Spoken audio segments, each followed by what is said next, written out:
शाम के वक्त हम सब गार्डन में कॉलोनी की लेडीज इकट्ठा होकर इधर उधर की बातचीत कर रहे थे।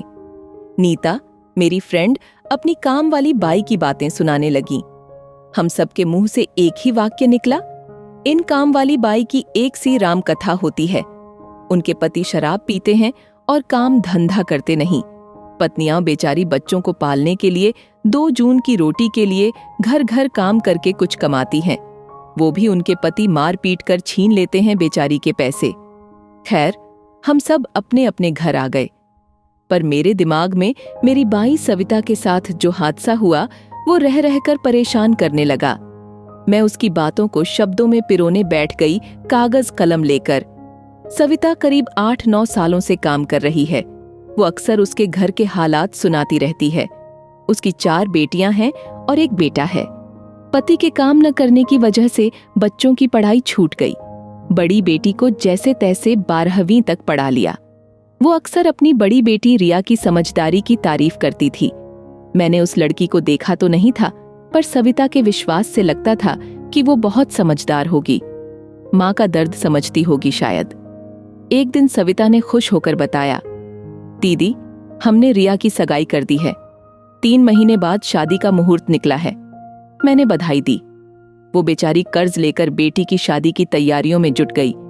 रोज मुझे हर तैयारी के बारे में बताती, कहां से ब्याज पर पैसा लिया है।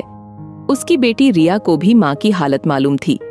रिया भी एक दुकान पर सेल्स गर्ल का काम करती थी। मैंने 1-2 बार सविता से पूछा, तूने रिया से पूछ लिया कि वो लड़का उसे पसंद है? सविता गर्व से कहती, हाँ दीदी, वो उससे मोबाइल पर बात करती है। सविता फिर 8-10 दिन की छुट्टी लेकर चली गई। जब वो वापस आई तो मैंने पूछा, रिया की शादी ठीक रही? सब अच्छे से हो गया ना? पर मैंने देखा सविता बड़ी परेशान थी। मुझे लगा गरीब है, शायद कुछ मांग कर ली होगी लड़के वालों ने। कुछ दिन बाद जब सविता को अकेले में पाया तो वो फपक कर रो पड़ी। मैंने पूछा, क्या हुआ? तू जब से आई है तब से बड़ी परेशान लग रही है।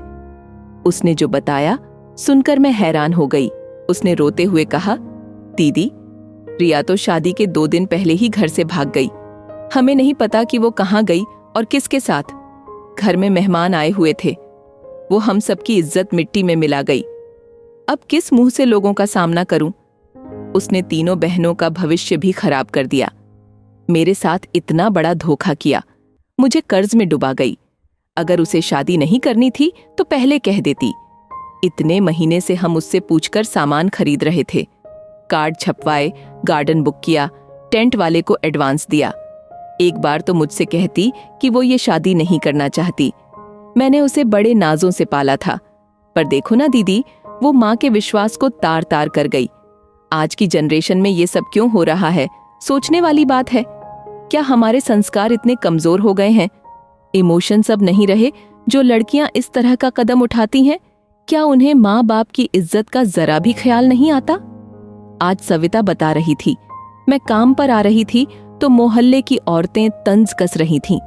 वो झूठी हमदर्दी जताकर पूछ रही थीं, तुम्हारी लड़की की शादी थी ना? जबकि उन्हें सब मालूम था। लोग गरीब का मजाक उड़ाने में जरा भी देर नहीं करते। मैंने सविता को समझाया, तुम किसी से बात ही मत करना।